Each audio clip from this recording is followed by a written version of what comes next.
ಎಲ್ಲರಿಗೂ ನಮಸ್ಕಾರ. ನಾನು ಶ್ರೀಧರಮೂರ್ತಿ ಅಂತ ಹೇಳಿ, ನಾನು ನನ್ನ ಸ್ನೇಹಿತರ ಜೊತೆ ಶಿವಣ್ಣ, ರೇವಣ್ ಸಿದ್ದಪ್ಪ, ಮಂಜುನಾಥ್,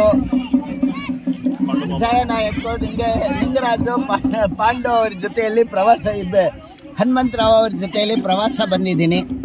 ಇದು ಪ್ಲೇಸ್ ಬಂದು ಭಾವನಗರದ ಹತ್ತಿರ ನೀಲ್ಕಂಠ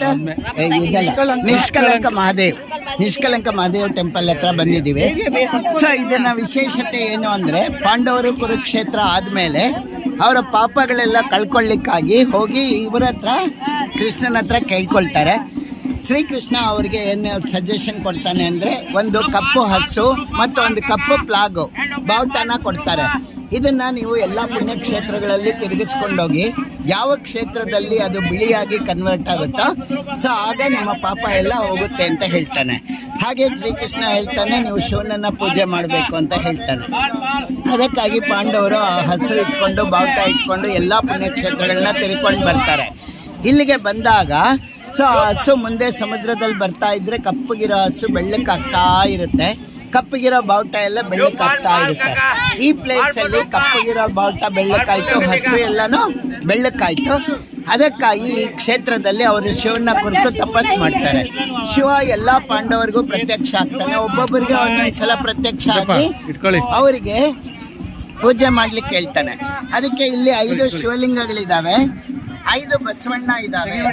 ಸೊ ಇದನ್ನ ನೀವು ಪೂಜೆ ಮಾಡಿದ್ರೆ ನೀವು ಮಾಡಿರೋ ಪಾಪಗಳೆಲ್ಲ ಕಳೆದೋಗುತ್ತೆ. ಅದಕ್ಕಾಗಿ ನಿಷ್ಕಲಂಕ ಮಹಾದೇವ್ ಅಂತ ಹೇಳ್ತಾರೆ. ಅದು ನಿಷ್ಕಲಂಕ ಮಹಾದೇವಕ್ಕೆ ನೀವು ಜೀವನದಲ್ಲಿ ಒಮ್ಮೆಯಾದರೂ ಭೇಟಿ ಕೊಡಬೇಕು.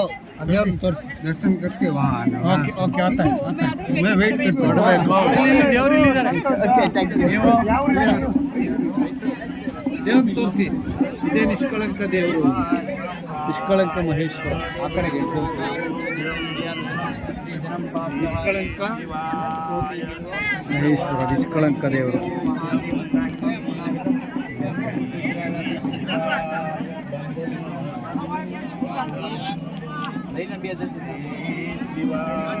ಓಂ ನಮಃ ಶಿವಾಯ, ಓಂ ನಮಃ ಶಿವಾಯ. ಓಂ ತತ್ಪುರುಷಾಯ ವಿದ್ಮಹೇ ಮಹಾದೇವಾಯ ಧೀಮಹಿ ತನ್ನೋ ರುದ್ರಃ ಪ್ರಚೋದಯಾತ್. तत्पुरुषाय विद्महे महादेवाय धीमहि तन्नो रुद्रः प्रचोदयात्. तत्पुरुषाय विद्महे महादेवाय धीमहि तन्नो रुद्रः प्रचोदयात्. तत्पुरुषाय विद्महे महादेवाय धीमहि तन्नो रुद्रः प्रचोदयात्. तत्पुरुषाय विद्महे महादेवाय धीमहि तन्नो रुद्रः प्रचोदयात्. तत्पुरुषाय